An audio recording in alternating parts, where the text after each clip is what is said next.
بچپن سے قرآن چڑھانے والے، ماں کے پیٹ میں جب ہم ہیں اس وقت کے حالات کو ہمارے جاننے والے، ہم دنیا میں آگے ہیں، ہر کام تیری حکم سے تیری فضل سے کر رہے ہیں، لیکن پھر یہ روح جسم سے نکل جائے گی اور آپ کے پاس قبر میں پہنچ جائیں گے، اور پھر ہمیشہ شروع ہو جائے گی۔ اے ہمارے رب، اے ہمارے مالک، اے مالک یوم الدین، ہم کو اپنے فضل سے معاف فرما دیجیے۔ یا اللہ آپ دیکھ لیجیے، وقت ہے، 1:30 بجنے والا ہے، ہر بندہ گھر میں سو چکا ہے، بادشاہ اپنے دربار بند کرنے میں جا چکے ہیں، اور جانور اپنے اپنے گھروں میں ہیں، اور ہر طرف رات ہی رات ہے، سناٹا ہی سناٹا ہے۔ ایک آپ ہیں جس سے نہ تو ولا نوم، نہ نیند آتی ہے نہ اونگ آتی ہے، اور ایک ہم آپ کے غلام آپ کے سامنے کھڑے ہیں۔ ابھی ہم نے آپ کی نعت، آپ کی ہم سنی، آپ کی نبی جناب صلی اللہ علیہ وسلم کی نعت مبارک سنی ہے، اور آپ کے صحابہ کے اور آپ کے اولیاء اللہ کے تذکرے ہیں۔ اے اللہ کریم، اے اللہ کریم، اس وقت آپ ہیں اور ہم ہیں، ہمارے دلوں میں ہزاروں خیالات ہیں، ہم اپنے آپ کو گناہ گار بھی سمجھتے ہیں، ہم خطا حکیم بھی ہیں، ہم یا اللہ بہت خطاوار ہیں۔ جب اپنی برائیوں پہ، اپنی تنہائی کے گناہوں پہ نظر ڈالتے ہیں تو غلط ہی غلط نظر آتا ہے، گناہ ہی گناہ نظر آتا ہے، لیکن جب آپ کی رحمت کے سمندر کو دیکھتے ہیں تو تو نے خود اعلان کیا، رحمتی وسعت کل شیء، میری رحمت تو ہر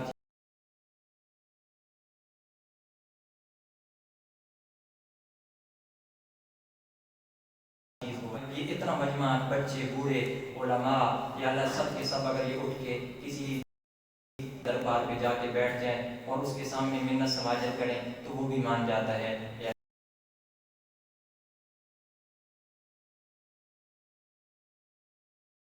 اللہ میرے بارے میں آپ سے پوچھے، آپ اس کو بتا دو میں بہت قریب ہوں، میں اس کی شہرت سے بھی قریب ہوں۔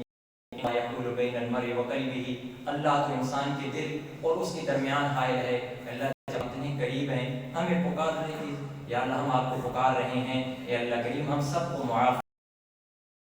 اے اللہ اس مسجد کی طرف اٹھنے والا ایک ایک قدم جو اپنے گھر سے نکلا تھا نعت سننے کے لیے، صحابہ کے ترانے سننے کے لیے، صحابہ کے دیوانوں کے ترانے سننے کے لیے، اے اللہ ان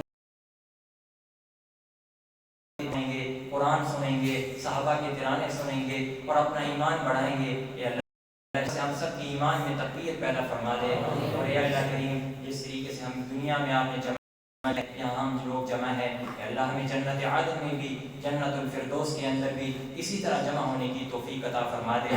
اے اللہ کریم، اے اللہ کریم، حضرت ابوبکر رضی اللہ عنہ بہت قربانیوں دینے والے انسان تھے، لا تحزن ان اللہ معنا کے پروانے رضی اللہ عنہم ورضوا عنہ کے پروانے وہ لے کر آپ کے پاس چلے گئے ہیں۔ اے اللہ اب ہمیں بھی انہی لوگوں کو چلا دیجیے۔ اے اللہ اولئک هم المفلحون اور اولئک هم الراشدون کا ایوارڈ آپ سے لے چکے ہیں، اللہ ہمیں بھی انہی لوگوں کی طرح گریجویٹ بنا دیجیے۔ اے اللہ ہمیں بھی انہی لوگوں کے نقش قدم پر چلنے کی توفیق عطا فرمائیے۔ اور یا اللہ یہ جتنی محنت ہو رہی ہے، قاری صحیح سب محنت کر رہے ہیں، یہ اسی کے ساتھ جڑ جائیں، قرآن کے ساتھ جڑ جائیں، صحابہ کے ساتھ ان کا ایمان مزید تقویت میں آ جائے۔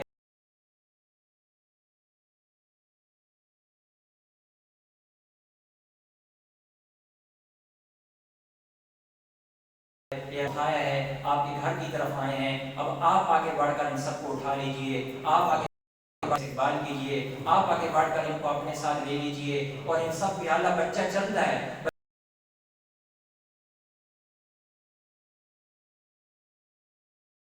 بچے کا ہے کہ اللہ ہم بھی آپ کی طرف آنا چاہتے ہیں، آپ کی طرف رحمتوں والے مہینے میں بڑھنا چاہتے ہیں۔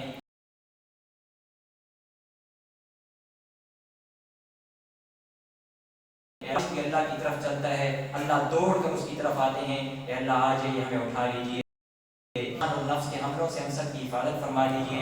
کہ اللہ اس وقت پوری دنیا میں جتنی محنت کرنے والے ہر فرد کو بہترین جزائے خیر عطا فرمائیے، علماء حق کی حفاظت فرمائیے۔ اور یا اللہ کریم ہم نے آپ سے میرے والد والے دوستوں کے لیے دعا مانگی تھی، وہ رہا ہو کر آ گئے، آپ نے دعا قبول کر لی۔ حضرت زکریا بار بار آپ سے دعا کرتے رہے 40 سال تک، اور پھر بھی کہتے تھے لم اکن بدعائک رب شقیا، کہ میں آپ سے بچہ مانگ رہا ہوں نہیں مل رہا، لیکن 40 سال گزر گئے میں آپ سے شقی نہیں ہوا، میں مایوس نہیں ہوا، ایک دن تو آپ دیں گے۔ آپ نے ایک دن ان کو یحییٰ کی صورت میں بیٹا دے دیا۔ اے اللہ کریم، ہم نے ملوالی والے دوستوں کے لیے 17 سے 20 سال دعائیں مانگی ہیں، آپ نے ہماری دعائیں قبول ہی کر لی اور ہماری نظروں میں آ گئے وہ لوگ، اور آج سے ملاقات بھی کر لی۔ اے اللہ کریم، ہماری ایک بہن ہے، اسلامی بہن ہے، اس نے کلمہ پڑھا ہے، آج وہ دشمنوں کے نرغے میں ہے اور 20 سال ہو چکے ہیں۔ یا اللہ عافیہ صدیقی، وہاں طرح طرح کی سزائیں دی جاتی ہیں، قرآن کے اوراق کو راستے میں بکھیر دیا جاتا ہے، اور پھر ہماری بہن کو ننگا کر کے اس کے اوپر چلا جاتا ہے، اس کا دل ہے کہ پھٹ نہیں جاتا۔ اے اللہ کریم، اے اللہ کریم، ہاں اے اللہ کریم، آپ اپنے کو یا اللہ رہائی نصیب فرما دیجیے۔ یا اللہ دیکھیے ہمارے اندر اتنی طاقت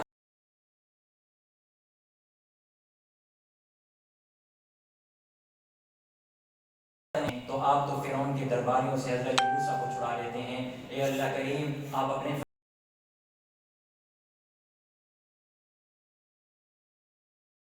فضل سے ہیں، وہ ہر وقت یہی آواز لگا رہی ہوتی ہیں، بھائی میری بہن کے لیے تو کچھ کرو۔ اے اللہ کریم، اگر میں اس طریقے سے امریکہ کی کسی جیل میں ہوتی میری کیا حالت ہوتی۔ اے اللہ کریم، اے اللہ کریم، فلسطین کے اس وقت رمضان کے مہینے میں ہی بیت المقدس اس میں پڑھنے والی تراویح نماز کی تراویح لوگوں کو نشانہ بناتے ہیں۔ اے اللہ کریم، ہمارے بھائیوں کی مدد فرما دیجیے۔ اے اللہ کریم،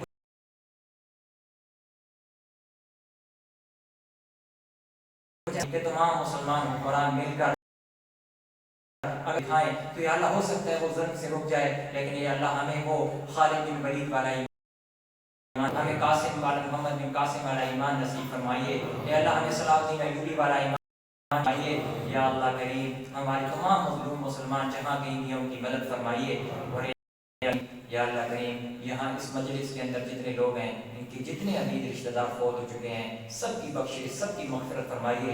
بالخصوص حضرت مولانا قاری دل بدیع صاحب رحمہ اللہ، جن کا یہ گلشن آج اتنا پھل پھول رہا ہے، یا اللہ ان کی بخشش و مغفرت فرمائیے، جنت الفردوس میں ان کو اعلیٰ مقام عطا فرمائیے۔ اور یہ جتنے مدارس ہیں، یا اللہ یہ گلوالی کی سرزمین میں اتنے علماء کرام حفاظ ہیں، سب کو ایک دوسرے کا سہارا بننے کی، امام کو امام کے ساتھ، تاجر کو تاجر کے ساتھ، گھر والوں کو گھر والوں کے ساتھ، ہر انسان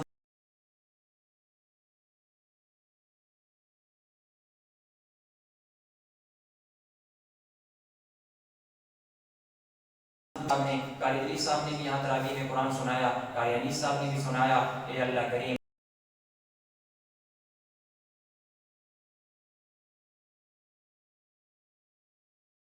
کوئی سجدہ، کوئی قیام، کوئی رکوع آپ کو پسند آ گیا ہو، آپ کی رحمت جوش میں ہو، اور پوری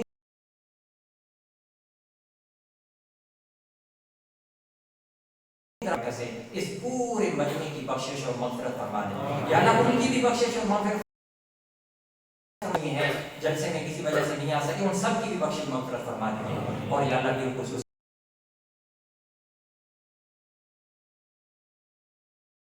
ہمارے بھائی برتن دھونا اور سامان بنانا، اعتکاف والوں کے لیے بھیجنا، کپڑے استری کرنا، کپڑے دھونا، کیئر کرنا، خیال کرنا اپنی اولاد کا، اپنے شوہر کا، اپنے والدین کا، یا اللہ یہ ان کی بڑی ہمت۔ اللہ تعالی علی خیر حلبہ محمد وعلی آلہ واصحابہ اجمعین۔